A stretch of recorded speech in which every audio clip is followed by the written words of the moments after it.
On a white background, the CCD logo appears. Council of Canadians with Disabilities, a voice of our own, presents a series entitled Know Your Rights.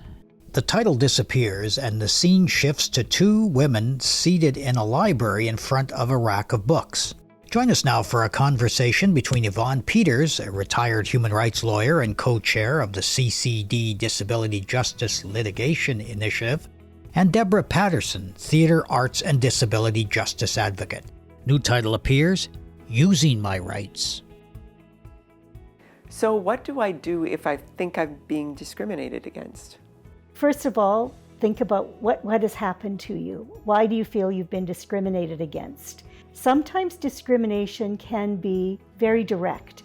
So if a person with a service dog is denied a taxi cab ride because of the dog, that's very direct discrimination. It's easy to identify. You know why they didn't carry you as a passenger, and clearly it's related to your disability. But let's take another situation. Let's say I apply for a job, and one of the qualifications is you must have a driver's license. Okay, not everybody, and many people with disabilities do not have a driver's license, but you feel you can do the job and you can figure out how to get the job done. You know, maybe the job requires you to go off the work site from time to time. And you feel that you are able to figure out how to do that without a driver's license. There are many options. So on its face, you say, well, a driver's license really, it's not discriminating. It's not saying people with disabilities can't apply. But when you think about the impact of that qualification, then the impact is what you have to assess. That limits my opportunity. So yes, in some cases, requirements like a driver's license can be discriminatory. Of course, in other cases, not so, because it's essential to the job, like driving a bus or driving a taxi. You must have a driver's license. But in other situations, if you're a social worker and you have to go visit people, maybe you can visit them other ways without having to personally drive a car. Right. Could you talk a bit about the concept of reasonable accommodation? So now we've talked about discrimination. Once you have identified that discrimination has taken place, what's the next step? Well, the next step is for the person or the company or the entity that's discriminated against you to say, well, this law, this policy, this practice, I introduced it in good faith. I thought it was a good thing. And so usually respondents, we call them, can establish that the law wasn't meant to be harmful or pernicious. The third step then is, what can the respondent do to accommodate this person who has experienced discrimination? And this is the most important step, because here what they need to do is let's take the driver's license example. They have to not just sit behind their desk and say, well, that's the way it is and we can't do it any other way. They actually have to go through and analyze what are the options that might work. How could we hire a person without a driver's license? Can we provide expenses so that people can use taxis? Or can we reorganize the way work is done so that there isn't as much off-site travel, or that off-site travel is done in teams? Just many, many, many different ways.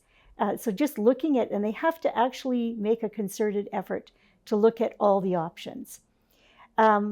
And hopefully come up with an option that works. The only way that a respondent can say, I cannot accommodate, like they have to show that it's impossible to accommodate, that accommodating a person would create a significant undue hardship.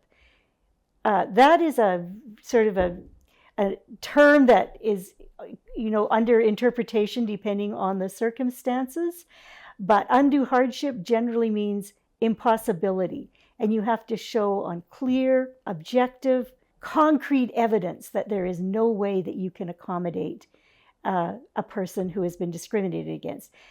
Usually that means it's a safety risk. So, maybe I meet all the qualifications to be a bus driver as a blind person, but I would create a huge safety risk to myself and the public.